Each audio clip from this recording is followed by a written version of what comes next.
Oh no. Oh no is Damn. right. Oh man, not even music. Not even Yeah. not even a little Nothing. bit, not Just even a little tune over the credits. We know that shit's gone wrong. just boom. Wow. just just a doom. So listen, yeah, we don't have to like speed run this or anything, but I would like to leave the house within 1 hour. So we will kind of, go through this, but I got about an hour to talk about Yeah, no. this. Man, I so feel you, that dude. good. Yeah, oh, good. I'm glad we're on the same page. Voodoo, Yeah, yeah. welcome back to WMFB. It's been a couple of weeks since we have done this in particular, so I'm glad that we're back on. Welcome to Dairy. That was episode 6. I'm gonna play the theme song. It's Let's 40 rock. seconds long, so I'll see you in a minute.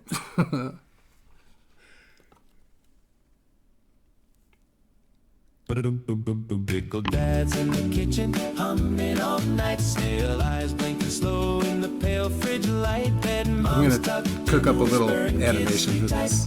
Kids still dancing in my dreams tonight. Oh, doing it, That sounds awesome. doing it on WMFB.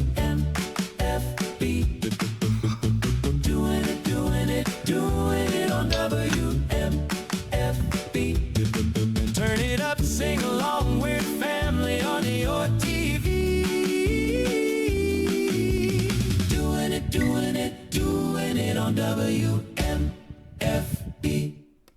Okay, welcome to Doing It on WMFB, a mini series podcast where we react immediately to episodes of Welcome to Dairy and present them unedited. And that's what this is. So that was episode 6. It was called In the Name of the Father. Everyone is in a lot of trouble right now.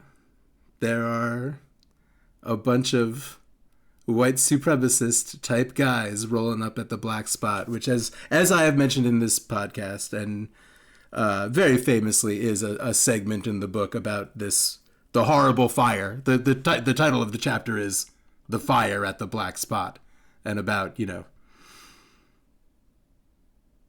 they were, I don't know why I'm trying to think of what the New England Klan was called. There was a specific, it wasn't just like a lynch mob looking for Henry Grogan. Henry Grogan, yeah, Yes. in the book. But anyway, that's what's going on here. Do you have any immediate thoughts about the episode as a whole before I start going through the plot line? Did I before we say break it this is down. Voodoo and I'm Dave? Hi, Voodoo.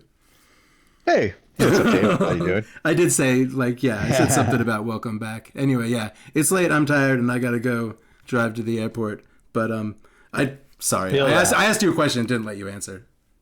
That is A-okay. We Cool. do that. That's what we do around here, it's fine. That's right, man. Good. I love that. All right, we're on the same page. Yeah, dude, same page. I'm glad to be back to after a little time off revisiting this, and we're at the back end of this wonderful Yeah. TV show so far. 2 episodes left. 7, I believe, is probably going to be mostly the fire. And then 8 is going to be whatever cleanup for this season, I believe. That's my prediction. 8 is going to have some weird, twisty stuff happen, I believe. And, there will be an end to this cycle. But in the book, I was talking about how there's like a big tragedy at the end of each cycle. And so the fire yeah, at the okay. Black Spot is one of the big, like the Bradley gang getting executed and the ironworks exploding with the flaming Easter bunny man flying through the air. Those are all like big events. So the fire at the Black Spot, which is coming up, is one of those big finale events. Yeah, it definitely feels like everything is starting to come to a climax of all the things overlapping, all the things that we've experienced through this Climax journey of of this nothing show. good. Yeah. Yeah, it's definitely not good, man. And this And we've episode seen was a really lot of cool. things. Oh man, There really And are a lot I of plot like- lines. I really like the intricacies of everything crossing over and coming to a head the way it is right here. me too. That's what I think really this episode, I guess in its entirety, kind of brought home is not as much of the the horror and this and that, like, that's kind of carried through. It's all there, but this one has really felt like it's really bringing all of the threads together to set up for its finale. Feels really Yeah. nice. Really did a good job, and it was just, yeah, it was another one where it's just like blinked and the episode was over, and there we are looking at credits, in a very intense moment, being left for next week. It, Yeah, wow, like yeah. a lot of lore, a lot of lore shape building and shaping and explaining an origin, Yeah. stuff coming together. We started in 1935. It's very cool. Yeah, I But love, like just I said, overall, I love the time periods and the interlacing and the history of the lore in this property is, and I love that Jason Fox is adding to that lore. I think it's cool that like I was mentioning to you earlier that they details about season 2 were starting to make their way out. That they're starting to make it. Yeah. I Which is can't. great I news. did not Or think they I are was gonna making like it now. this. Yeah, that's such good Me news. neither. I really And like. yeah, I was gonna say, it's just like that.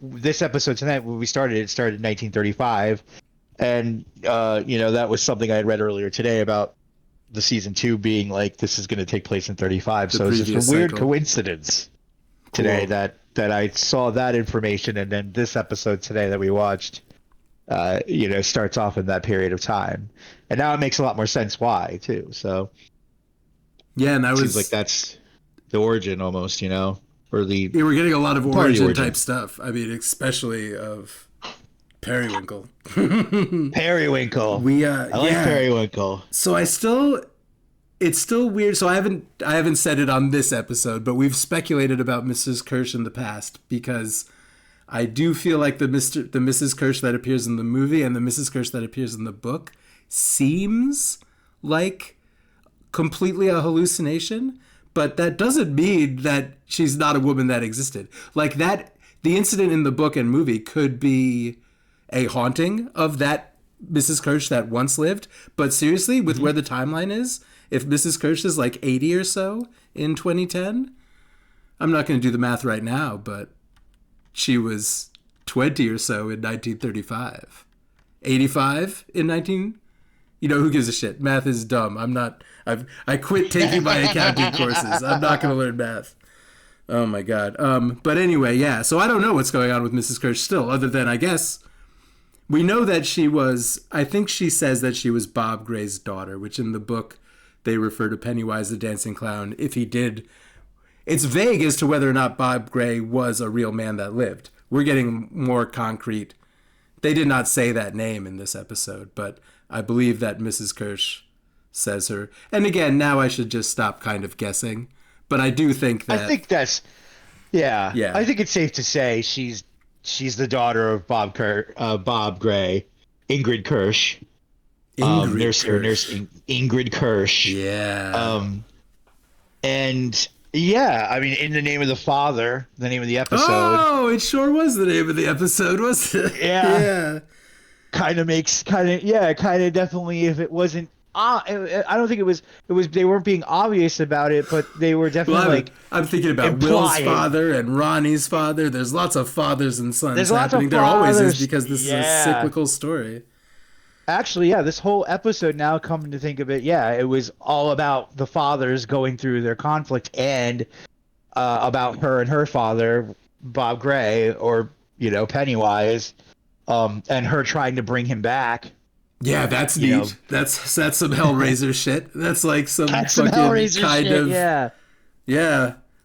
kind of Freddy Krueger thing. We got some Freddy Krueger boiler room type of shots here in the basement of Juniper Hill in 1935.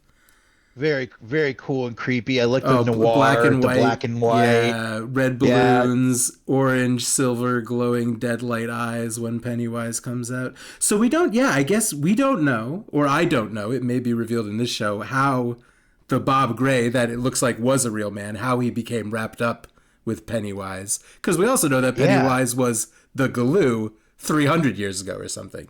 So, Pennywise Yes. has been here. But somehow, he wasn't Pennywise. He was the Galoo. And somehow he Galoo. got wrapped up with Bob Gray. So there's a real interesting story to be told. That was something I was thinking a lot about this episode and being like, oh, I hope they. It's probably going to be too much to ask for in this one episode because they really are kind of defining Bob Gray and Kirsch and how that worked Yeah. and that's who he is. But I was really like wondering like, okay, how did he get sucked in? How did he Yeah. basically become the part of Pennywise We don't know. or of the Galoo? Yeah. Yeah. So hopefully we I find out love by the the end. glue. I think the glue is my favorite part so far. That thing looked so cool. The Galoo is wild. Love the Yeah, glue. Big that was fan a of the great glue. episode. Yeah. And that whole story being that whole like fable or storytelling being done Really by cool. Daniel, that was sick. And yeah, but I said I would like to think I'm on the side of that. Kirsch is she's a real person here Yeah. at least during this time frame, you know, in the past in the 30s and then in this You know current, what? I think it's her, you know. Yeah, I think so. It's like because I knew they were going to talk about the black spot, and I knew they were going to fill in some of the little interludes and the chapters that we get that are about the previous cycles, 1960, 1950 or whatever, in 1930, and blah blah blah. But like, shit, wow, I just totally dropped. Oh, but beyond that, we're also like just to stay on Mrs. Kirsch for a second, like. That's that's one chapter and one scene and a momentary haunting in the book. But now but now we're getting not just the story of, the disasters and stuff, but even the story behind momentary hauntings around Derry and other things that I just think I just didn't expect them to go this deep into the lore and connect so much into stuff we already know. I didn't expect to be so fan treated. I didn't expect to be so pampered with tidbits from the actual, I don't know. I've seen so many adaptations that just nobody gives a shit. It has nothing to do with the source material. And this source material is so rich, and I'm such a fucking fanboy about it. They put meat on the bones, Yes. They really did. There's something they actually fleshed here. them out. They really did. Yeah, there's something to actually sink your teeth into about these people. This is fucking Kirsch, goddamn Periwinkle the Clown, hanging out in a graveyard, hoping some frightened kids scare her fear elemental possessed dad, Papa, back from 1935. That's cool. That's a cool thing for Periwinkle Kirsch to do. Ingrid Kirsch. Ingrid goddamn Kirsch. Yeah, I really liked this one really made just Ingrid Kirsch shine, really packing in the backstory and character development on this one, it's just bringing home circles of all the things that have happened, but also adding more to at a really important time, at the right time. They didn't do it too early, they didn't do it too late. This is this is a perfect spot to be tackling this and then giving us that reveal. Perfect spot to be stringing me along. Really to keep it going. Yeah. That fucking balloon. We're chasing that balloon. Yeah, just chase that fucking red balloon. Yeah. It's what it feels like. Is there I feel like we're there, I feel like we're there when we watch the show. We're there with these characters. It's so engaging. They feel like Stephen King characters. Yeah, they feel like real. They really do. Yeah, they feel like, very deep, well-written, just connective characters with a lot of texture and context. And it seems it seems like only Leroy is concerned about the fact that Paulie D has been killed by his own hand. Did Leroy shoot Paulie D? Did Leroy shoot Paulie D? Leroy's upset about it, but nobody gives a shit about Paulie D. No one at the base even notices he's gone. They were like, fuck that guy. Leroy's in the kitchen going, Paulie D's dead and I almost shot you too, Will. You as well, Will. What were you doing in the sewers? How could Will possibly... But I mean, they're kind of on the level. Will's son. There's a fucking monster down there. We're looking for monsters. There's a monster. Mom knows there is a monster. She's gonna fucking leave you when you slap me, which you're about to do, because I'm gonna go out and fucking get together with my friends again. We're gonna go down into those sewers, hunt some fucking monsters, and then Leroy slaps him right 3 feet in the air against the wall, knocks him off his feet. God damn it, Leroy. Mom's mad now. We see that chaos, In the name that of all the that father. chaos. Yeah, it's building Yeah. up. All that chaos of the parents and their own motivations, not listening to the children, ignoring the children again Yeah, both when of they could mom have. and dad are both have their own shit that they want to do. They're both up their ass about their own thing, and Will is hunting monsters with a losers club. Yeah, and What do you expect? Lily's kind of on edge Oh man, and Lily. Yeah. finally Oh just yeah. Everyone's mad at each other, even beyond this household. All of the characters. I would say this is the sad part of the rom com. Everyone's mad at each yeah. other. Everyone's breaking up except for Richie and Margie and Punished Marge. Punished Marge and fucking man. Rocket Richie doing some Marty McFly shit at the Black Spot, drinking Air Force Cokes. Getting way Air ahead Force of ourselves here, Cokes. but Air Force Cokes. Yeah. Yo, I'm really like, as you know, as A lot I of have said to memorable you. moments in this one. Yeah, A lot of little memorable little things. dude. Little things I'm gonna take with me. Takeaways. Yo, Marge is a psychopath. Yeah, I love it. That's the thing. I think like this episode I liked so much about was the stuff with Ingrid Kirsch and the stuff with Marge. Like Yeah, making those characters a little bit more, giving them a little bit more push on them, or or developing some things with stuff that's connecting to origin stuff to Yep. Pennywise, and then also giving Marge a redemption arc. we're of getting a sorts. little more out of Marge, which is cool. Yeah. We're getting to see her true colors a little more. Yeah. She's- She's coming out of her shell a little bit. Ah, Finally. her shell. Like a snail, right? Okay. She's sliding Boy, out. Yeah, she's sliding sliding out right out of her finally. shell a little bit, right into fucking- right into hanging out with.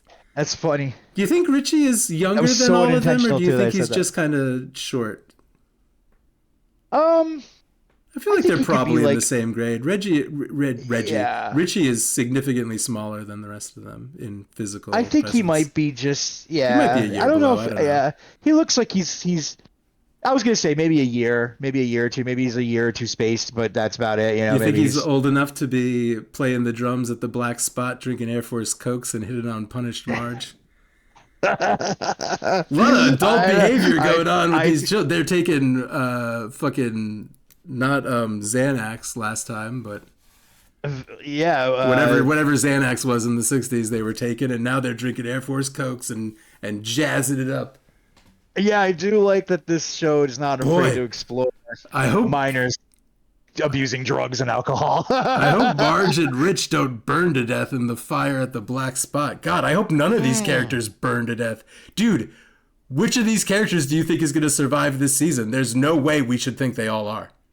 Oh no! There's no reason I we should wasn't- think that kids are all going to survive. I just had the panic attack of that moment because as you were saying this, because I'm like, I haven't even thought about this yet, and now here it is, and it's like, now I'm like, oh god. I suddenly like Punished Marge. I always liked Richie Empanada.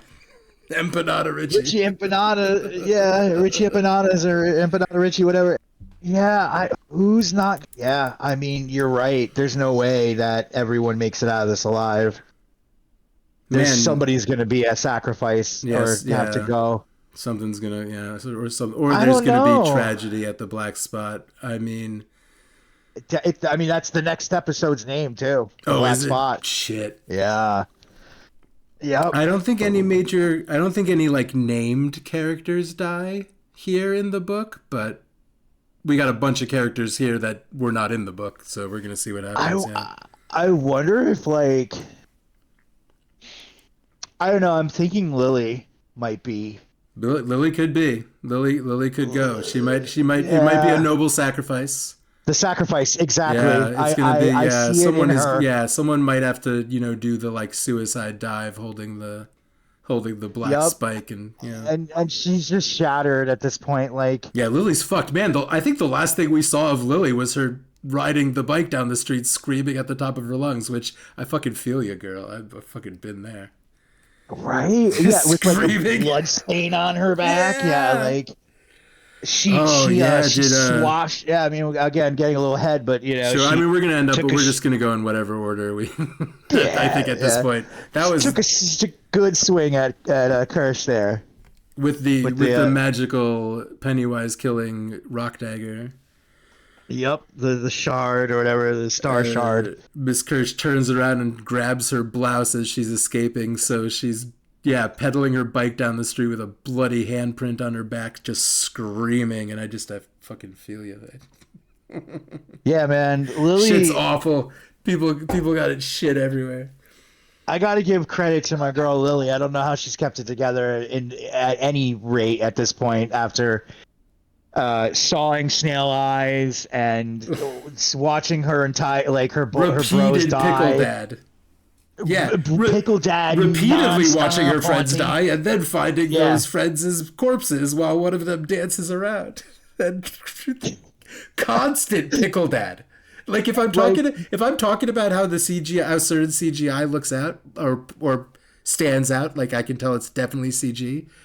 It's the 3 times we've seen Pickle Dad. It's the most CG fucking monster. But it got me. You heard me, right? This time, like when she opened the desk and Pickle Dad was in there, I shrieked.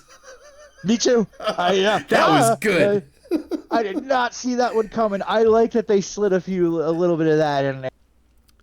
Getting comfortable, and we're just gonna do a lot of normal shit. And there's not going to be anything, out of nowhere. Surprise, motherfucker! Pickle Dad. So Pickle Dad makes a 3rd appearance in this episode. Real slippery, slimy pickle man. Yeah, bloated and gross and slimy. That's how you really can tell it's the CG kind of sticks out because it's just how like.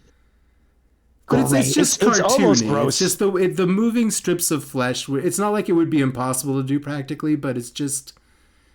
There's so much moving and so much is like orchestrated in a way. Like it's clean and meticulously planned animation. Like you can see that in it, but it's still, but like if we're picking it apart this much, it still looks pretty fucking good. Pickle Dad looks fucking good. He just happens to be the most cartoonish monster we've seen. Yeah. Yeah. And just the idea of him being like, yo, what's up, baby? Blah, I'm Pickle Dad. Yeah, the eye, sections of his face are, moving, just the like it's all segmented and it's like moving in one piece, another place in the eyes, and I don't know. Every time I look at it, there's so much shit happening on that thing. Exactly. I'm just like, a new horror classic, Pickle Dad. I'm gonna be Pickle Dad next Halloween. Pickle Dad, oh man, that would be fun. I mean, that'd be a cool thing to do, unlike anybody who probably I would ever see in the costume. That's a Pickle Dad flapping around. Yeah. I'll have someone carry me in a wheelbarrow, and I'll just be flapping my pickle flesh. You can put your head in a jar type thing or something . Oh yeah, that's true. Yeah, or a couple, Maybe, I don't know. So the kids, when the kids all get tense and mad at each other and yell at each other, they're at the. They go to the standpipe, and Lily wants to go back down. She's like, "Look, I found the thing," and what she said. This is why I mentioned this, because she says something important. She says he was afraid. He was afraid of the stone dagger that I have. So she knows that. She knew. They've got an edge, but the other kids are like, well, fuck you. And Ronnie Grogan is like, also, my dad's on the run somewhere, and there's a gang of white supremacists, I shouldn't even say that, but just a lynch mob, just a gang of vigilante types that, happen to be a bunch of fat old white guys, But also, it is presented more like a lynch mob, like just a bunch of citizens who are like, oh God, we better go. We're gonna go, hunt this guy down. But I was saying that in the book, or did I already say this? That in the book, it is like the Legion of White Northern Men of Maine or whatever the fuck. It's some KKK equivalent in the book, which is why I might refer to these guys as white supremacists. They're white supremacist enough. Look at these fuckers. I was gonna say, I mean, it's not like they're pushing the agenda of that, but you could tell it's leaning in that direction. But it also, it's like you said, it kind of feels like it's a lynch mob of sorts. Like it's just Well, yeah, I mean, there's a lot of Got a guy on the run. Let's know, go hunt him down. We're happens this to is be a how we black deal with man. criminals around here. But I mean, and also they think he killed a They're bunch of showing up to the kids. black spot where a lot of Yeah. African American people are hanging out. It is a very racially charged scene at the end there. Yeah, where there's a lot little. of, It's the tones are there, but it's not like, at least it's not like trying to like ham-fist it over our heads with it. Like it's just like this was the time. This was in that time. I mean, not. I don't want man. to say much has changed, but yeah, in that time. I mean, you can't really say much has changed. Jesus Christ. crazy Fucking- to say that. Fuck. But that was definitely a thing back then, and it still is now. But then it seems a little bit more, fitting to the narrative. But and just, yeah, and if just knowing anything about story structure and looking at how that episode ended and what the standoff kind of is, and whether or not you know about the book, you just know that shit's about to go fucking down. I'm very worried. You just know that there's if I didn't tell you the place was gonna burn down, bad shit's about to happen to not just Henry Grogan. Yeah, and Halloran, and yeah, it's about to get spicy and real and real uncomfortable. I think all those things are gonna start to everything stacking up on top of each other. So all these things are just gonna happen at once. Yeah, all the plot lines, chaos. are converging right at the Black Spot, which we knew that, and I don't know if I knew. I mean, I must have heard something or a little bit about some. I knew that the Black Spot was a major plot line of this season, and maybe just because I knew that what the end of the season would be, because I know how that story goes. There's a good selection. Oh yeah, to incredible. Use. Yeah. I mean, it's probably one of the most major other cycles that's talked about, because it is the previous one to what the cycle that the book is about. And so we were just talking about Lily and they met back up there. She wanted to go. She's like, I want to go get this asshole. Yeah. And they get into a big fight. Everybody is mad at each other. Everybody's mad at each other. The whole episode, it was just all conflict, tough conversations, and some of us want to do one thing and others want to do, others don't ever want to go in those fucking sewers again. Are you insane? Yeah. So and she's just got the bloodlust. She's like, I know he's afraid of it. We've got something he's afraid of now.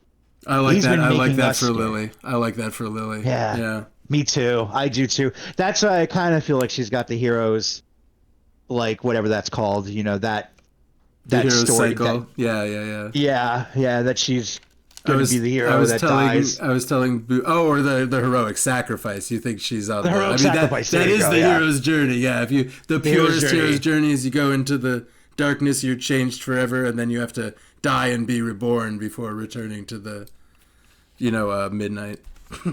It does feel like she's got that going on for her, but yeah, she's on a path, and people. This is a town where people are burdened with terrible destiny. We haven't seen any turtles in a while. We haven't seen what? Turtles. Yeah. I haven't noticed any turtles hanging around the past couple episodes. I wonder if the next one. I think there might be. Yeah, we'll maybe see. Some weird shit going on. There's gonna be. They're out there in that woods, man. I think there's gonna be something significantly weird and lore changing and some kind of twist. I know there's some weird thing towards the end that has to do with time. That's all I'm gonna say. But that's basically all I know. That's kind of what I heard someone say, and I don't really know. Well, I guess obviously this is a full spoilers show, and I think I told you this before, but it has something to do with Finn Wolfhard. It has something to do with Pennywise, perceiving that character in the future and talking about time and some kind of. You know what? Why am I even talking about it? I have no idea. All I know is that I feel like that's going to be some kind of time travel lore drop or something that I'm going to find out in 2 episodes from now. So why? I always talk about I heard these tidbits and I have no idea how they go together. So whatever. Fun to speculate, though. It is, man. I mean, that's why that's why we wait. That's why That's we what we wait do. a week to Yeah, think about yeah, it and wonder exactly. what's going to happen. Let it sink in and try to figure out and see where we could go next and see wonder what's happening. Yeah. Leave the mystery, keep the mystery going. I'm going to be sad when it's over, but I'll be looking forward to the Yeah, next but it's season. going to So. continue, which is so cool. Yeah. Will, and when everyone splits up because they have disagreed on what to do and what Lily wants to do, Will and Ronnie Grogan are about to kiss on the side of the road when Mom pulls up and says, "William Dubois Hamlin." Yes. Yes, Dubois. Dubois. We love that. We love William Dubois Hamlin. Yeah, man. The full name drop. Mom picks them up and takes them to the black spot where, if I have not said it already, Henry Grogan, the accused murderer who has a lynch mob looking for him, is being hid in the back room. And they are just... No one's being careful about this situation. There's kids coming to see him. People are coming in and out. He's a wanted murderer. And that seems foolish. And we don't even... Somebody calls up Clint Bowers with a tip, and we don't even know who it is.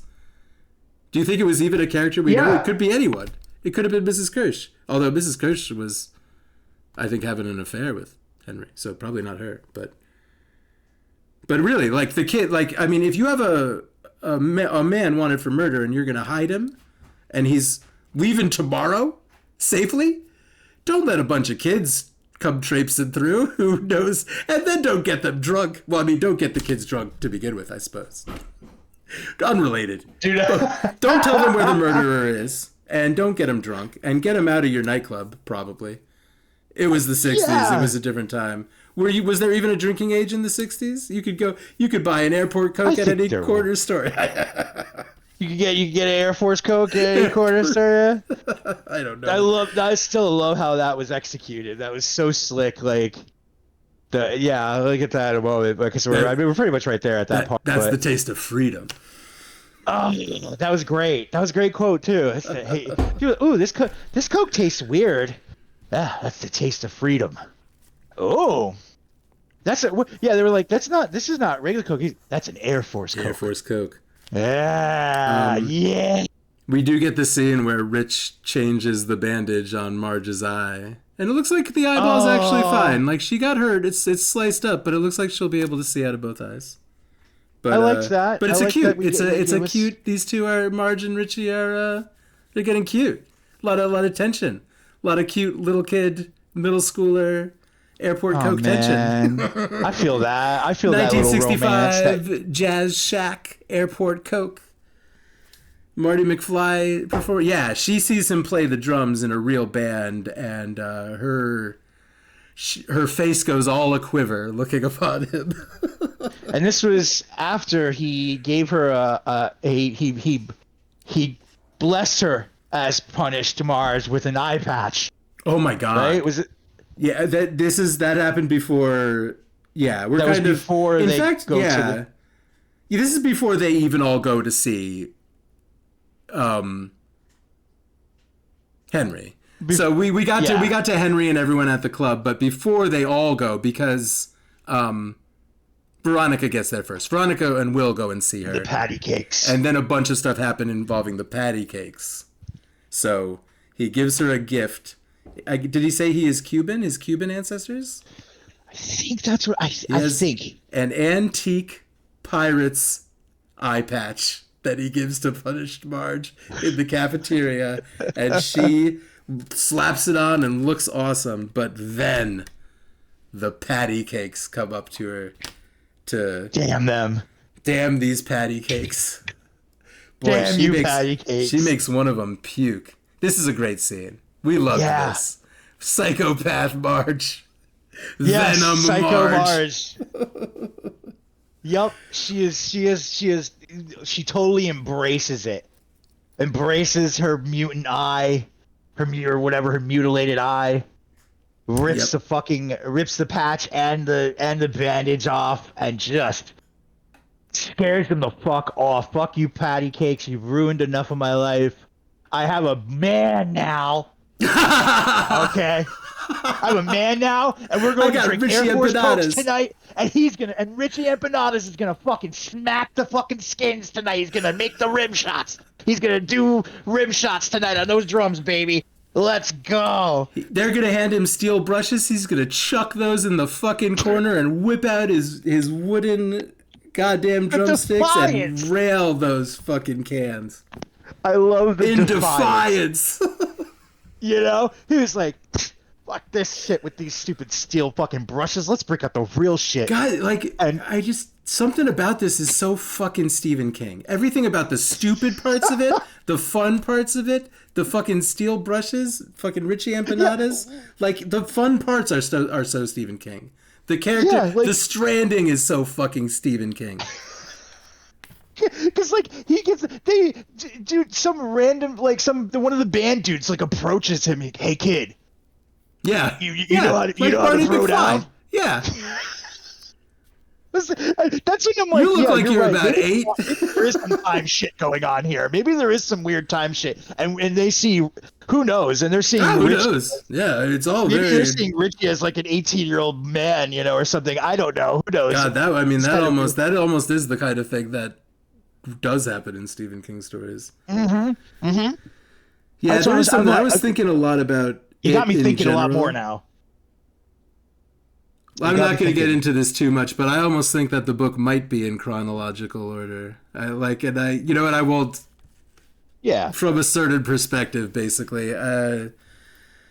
Yeah, because I think that time does not. But the thing is that in the book, Pennywise, I think it does mention like sleeping for a long time and waking up again. Like it knows about this cycle. So, but that doesn't mean that it's not unstuck in time. It doesn't mean that maybe all of the cycles are the same because they all are the same to Pennywise. We'll see. We'll see what happens in this show and what new pieces of lore. Yeah. But I mean, I've been thinking about the timey-wimey aspect of all this a lot.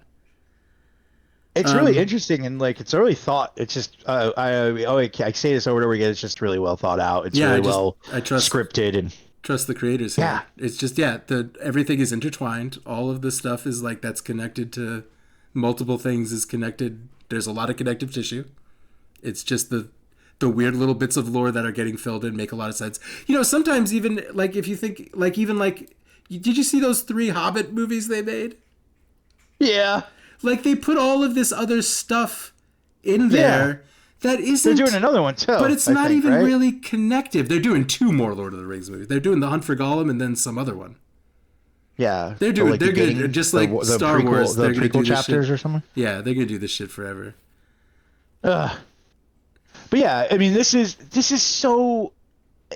like a standard now. Like to me, like if you're gonna do something with an existing property, be a fucking fan. Build around it, like this is like the best that I've ever seen it being done because it's like you said, you know, we have surrendered ourselves to the creators, like that's how good it is. That we're just like we're at your mercy. Do whatever you go do it, you know. And feels so good.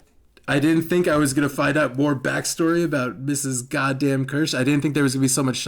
We're running out of time, and I didn't even mention we get a whole Halloran discussing the magic box and the Shining and how he keeps the monsters in the box, and now they're out, and we're getting little glimpses of dead guys looking at him through mirrors, and Halloran's falling apart. And Shaw is like people died there. Shaw is not in this episode, but yeah, people died. Is that in the spot when they're talking about that, or is that somewhere? I don't know. I don't know if it was somewhere else on base. Yeah, because he was drunk somewhere. Back. Yeah, I don't know if he was. He comes back. I thought it was at the spot, but maybe it wasn't. I think he was in the. Yeah, I guess I was wondering because stumbling out the back room later that night. He couldn't take a nap at the black spot because Grogan. I don't know. It doesn't matter. This detail. It doesn't. Okay, yeah. I maybe I misread that, but I thought he was back there with the bottles of Granddad.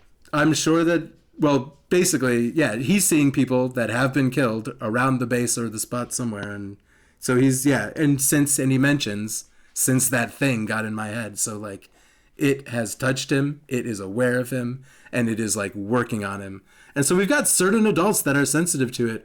It really is almost, I got the feeling about the black spot that it's almost another losers club, and that's why the losers are so welcome there.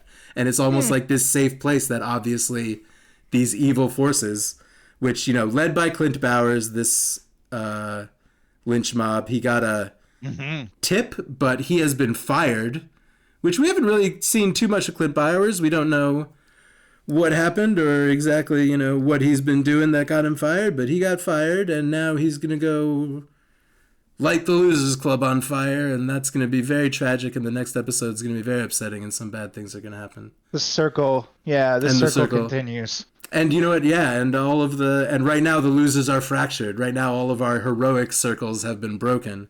So, yeah, and from what we already know about this situation, we know it's bad. So, yeah, there were just a ton of things that happened, and I have so many notes in front of me. The night we go back to 1935, we get the full. This is what I was going to say. This is probably the next best thing to talk about. You know, as we're trying to get wrapped up here, but Periwinkle's Papa. Oh, yeah, I really loved seeing the pictures of. Oh yeah. Of Skarsgård dressed up in that weird way, even at the scene where he was at the door. Lily wow. She goes to see Mrs. Kirsch, who she's been talking to a little bit, getting some counseling from, and Mrs. Kirsch isn't home, but she goes up into the attic. There's an old picture book with photos of Bob Gray, and as Mrs. Kirsch comes up the stairs, Lily kind of looks behind her, and there's a framed portrait of him in the full Pennywise makeup, and it's one of those scenes that gets creepier and creepier, and you're realizing that Mrs. Kirsch is related to this haunting, and in fact was part of it as Periwinkle in the cemetery that night. Really creepy scene, really excellent, really. And then, but yeah, and then it shows us that she has been, for 30 years, she's been trying to summon Pennywise somehow, and the little frightened girl we saw in 1935 doesn't make it. She was feeding him children. She was feeding him down. She's been feeding him children for 30 years, maybe trying to reawaken and re-find Papa Pennywise. And she sees, Lily knows and understands, and she says, has this epiphany. You saw him. You saw him, yeah. Because she sees Lily recognize the portrait. It's so cool. It's done so well. It was also good. When she was up I was talking about the set design. Yeah, that attic, New England attic with creepy books and things. Yeah, and she was flipping through the weird photograph books and all the weird just chairs and shit and slotchkas and just shit that you see in your great grandmother's weird attic in fucking New England. Real Mrs. When you're like shit. 6 years old and you're like, what the fuck? You know, it's just dusty and crusty. The fucking walls are cracking. The paint's, just, whatever. But it's just like, the atmosphere. I could smell it. I could smell that room. I know what that room smelled like. You know what I mean? It may be that, like, beyond the fact that this show is well done, it might be that this property and this book has always just been so about not only New England, but like the exact kind of New England experiences I have had. Like, it even I can't believe how right you are about the set design of that room. It was just such like weird New England attic where you're playing D&D with your friends and the weird old photo albums and somebody's fan fiction is piled up there. And as I say, even I could see the bookshelves of old books and a book and it being on that shelf of my grandfather. Yeah. My grandfather's books and other King novels and other Clive Barkers and the kind of shelf I would have taken those books down from and read and become, hopelessly and traumatized for the rest of. And just, yep. That's it. Yeah, those are the ones that I'm pulling those books out and being like, I shouldn't be looking at this right now, should I? I shouldn't be looking and reading it and attempting to read this stuff or whatever. Like, I tell it's just weird. Like one of the clearest feelings I have a clear memory of feeling like, oh no, I've done it now. I'm in so much trouble. My parents are gonna kill me, and like that feeling.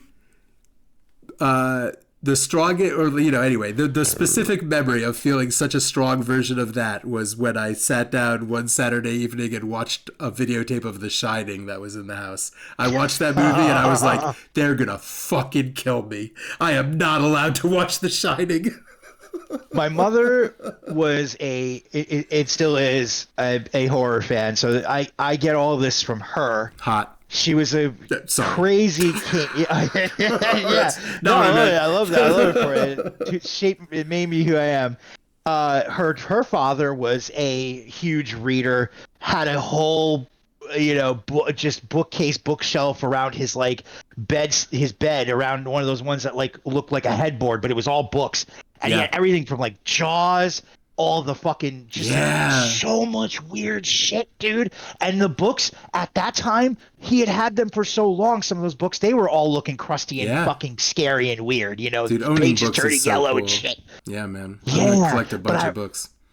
I'll never forget. There was two moments like you kind of had. One of them was discovering Pet Sematary. And Pet Cemetery being the one that I was like, oh no, I'm going to be fucked forever now. Yeah, scary fucking movie too, and that book is scary. That shit is scary. Oh yeah. And then seeing the movie one night because my mom would go out at night and leave me with my great grandmother. Oh wow, that's almost like something that happens in that movie. Not exactly, but. And my great grandmother, would pass out in her recliner at like 8 o'clock, early, and I would be staying up waiting for my mom to come home, or if my grandmother woke up, she would, put me to bed, but it wouldn't be till like late. My mom would be out at like the bar or something, hanging out, and shit would come onto the TV. My grandmother would be watching like HBO, and fucking Jason or Pet Cemetery. It was one of those two that I remember watching, sitting there. She's passed out behind me, and I'm sitting on the carpet in front of her, watching, Friday the 13th and a Pet Cemetery, and I was like, I'm gonna be fucked forever, and my mom finds out I'm gonna be fucked so forever. I should be upstairs in bed watching like Star Trek and Lost in Space and The Honeymooners. Is what I should be watching right now. That's what I would usually get put to bed to. They'd put me upstairs in my bed and they would put on those shows, OG Star Trek, Honeymooners, and like Lost in Space would be on. Yeah. And maybe something else, maybe like I Love Lucy or something. But man. There would be those weird nights where great grandma Sammy was knocked out and I'm watching some fucking fucked up horror shit. And that's where it all began. Man, weird summer, not necessarily summer, but I have a lot of watching horror in the summer memories. But yeah, man, those weird weekend evenings watching horror movies you're not supposed to in 1990, real vibe. Yeah, and it's like that room that Lily was in, that attic room at Kirsch's, it felt like that. So... And like that's the attic that you were doing that shit. But so listen, so I gotta go, but there's many other little tiny things that happen in this episode, but I want to mention that I really like what Mrs. Kirsch says, which is nobody who dies here ever really dies. That's the shit, man. That's what's happening. Quote. That's where we're at. She knows. She knows a lot. I really appreciate kind of like I appreciate how much we got about her in such a small dose, but it meant so much. Yeah, because she's really been kind of just lingering around. She was. Yeah, and I in the previous episodes and up until now, she's kind of just been Nurse Kirsch. Ingrid Kirsch. Like, what's she doing? Oh, she's in an affair with Grogan or whatever, and Grogan, so it was like her meaning was different for a while, and I didn't see that necessarily coming. You kind of talked about it in the early bits of the episode. You were snuffing it out. I almost thought that it was just like, I almost thought that because I expected this to not be that connective, I almost thought someone just took a name from the book and was like, oh, well, just call her one of the names from the book. I really did not expect it to be Mrs. Kirsch. I got to walk out the door right now.